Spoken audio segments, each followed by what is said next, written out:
अस्सलाम वालेकुम गाइस, कैसे हैं आप सब। अल्लाह आपको हमेशा खुश रखे और आबाद रखे। और जब भी मेहमान आते हैं ना तो घर में इतना काम फैलता है, बस पूछो मत। और मेरी बहन यहाँ पे आने वाली थी, मैं सूट कटिंग करने वाली थी। मैंने सोचा लाओ पहले सूट कटिंग कर लेती हूँ, उसके बाद ही कुछ करेंगे।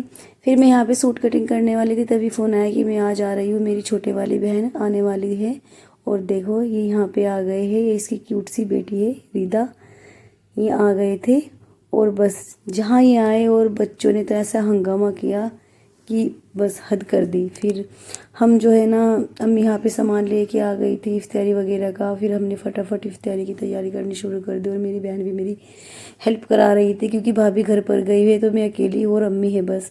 और फिर मेरी बहन ने मेरी हेल्प कराई, फटाफट उसने अपने पकौड़े के लिए बेसन वगैरह बना के तैयार करके रखा। और फिर मैंने फटाफट पालक वगैरह ये सब कुछ तैयार करके रखे। और ये देखो मुझको काम बिल्कुल भी नहीं करने दे रही थी, और बस देखो बार बार पकड़ रही है पन्नी को। और ये मैं यहाँ पे सब कुछ तैयार करने लगी थी। फिर मैंने पालक वगैरह और जो धनिया है ना वो सब कुछ अच्छी तरह धो के ना वॉश करके अच्छी तरह रख दिया, क्योंकि इसमें आजकल जो पालक आ रहा है ना बहुत ज़्यादा मिट्टी वगैरह रहती है और पुदीने में मिट्टी वगैरह रहती है। मैंने सब कुछ यहाँ पे धो के रख दिया था। और क्योंकि पहले ही धो के रख देना चाहिए, क्योंकि जो इसका पानी होता है ना वो अच्छी तरह इसमें जो है सूख जाता है, फिर पकौड़ियाँ अच्छी आती है। तो फिर यहाँ पे मैंने पकौड़ियों का जो है ना पालक वगैरह और पुदीना ये सब कुछ धो के रख दिए थे, खीरे टमाटर सब कुछ। फिर उसके बाद जो है ना हम तैयारी करने लगे थे इफ्तारी की। मेरी बहन भी यहाँ पे मेरी हेल्प करा रही थी, उसने अपना जो है पनीर वगैरह बनाया, पनीर वगैरह की सब्ज़ी बनाई। फिर मैं यहाँ पे दही फेंटने लगी थी, क्योंकि हमें दही का रायता बनाना है। मैं छुका हुआ रायता नहीं खाते, मतलब फ्राई करा हुआ रायता नहीं खाते, तड़का लगा हुआ सिंपल रायता खाते मेरी बहन के हस्बैंड। तो मैंने यहाँ पे फ्राई करके इसमें थोड़ा सा जीरा भून के डाल दिया था। जीरा भून के ना बहुत ही अच्छा फ्लेवर आता है मतलब रायते का। फिर मैं यहाँ पे कटिंग करने लगी हूँ। और पकौड़ी के लिए पालक और पुदीना सब कुछ मिक्स करके बनाएंगे पकौड़ी। कुछ प्याज मिक्स करेंगे इसमें, प्याज और आलू इन सब की मिक्स करके बनाएंगे। और थोड़े से पनीर के पकौड़े बनाएंगे, और थोड़े से बनाएंगे सिंपल पत्ते आते हैं ना, जो सिंपल पालक के जो फ्रेश पत्ते आते हैं ना कुछ, उनकी बनाएंगे। तो ये मैंने यहाँ पे करके रख दिया था। पहले मेरी बहन पालक के बनाएगी और फिर पनीर के बनाएगी पकोड़े। तो यहाँ पे मैंने तैयार करके रख दिया था। इतना वो पेस्ट तैयार कर रही थी, इसको मैं लेके बैठ गई, क्योंकि ये बिल्कुल भी काम करने नहीं दे रही थी, बहुत ज़्यादा रो रही थी। फिर मैं इसको लेके बैठी, मेरी बहन बोलने लगी तुम इसको लेके बैठ जाओ, मैं कर लूँगी बाकी काम जो होगा।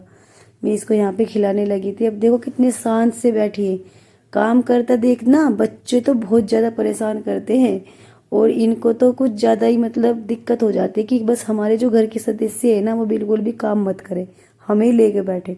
इनको जिद हो जाती है हर चीज़ की। और फिर मेरी बहन यहाँ पे पनीर के पकोड़े बनाने लगी थी, पनीर के और कुछ मतलब पालक के हमने पकोड़े बनाई तैयार करके। हम सब कुछ फिर अपना टेबल लगाएंगे, क्योंकि उन्हें ना नीचे बैठ के खाने की आदत नहीं है, वो टेबल पे ही खाना खाते हैं। हम तो चटाई पे ही बैठ के खाना खाते हैं, क्योंकि सुन्नत तरीका है चटाई पे बैठ के खाने का। बस शहरी लोग हैं भाई, शहरी लोग के लगी बातें होती है। फिर यहाँ पे ये पालक के वगैरह के पकोड़े बनाने लगी थी, क्योंकि उनको बहुत ज़्यादा पसंद है मेरी बहन के हस्बैंड को इस तरह के पकोड़े वगैरह। तो फिर यहाँ पे हमने ये पालक और इसकी पकौड़ियाँ बना के तैयार कर दी। फिर मैंने फल वगैरह काटे इफ्तारी के लिए।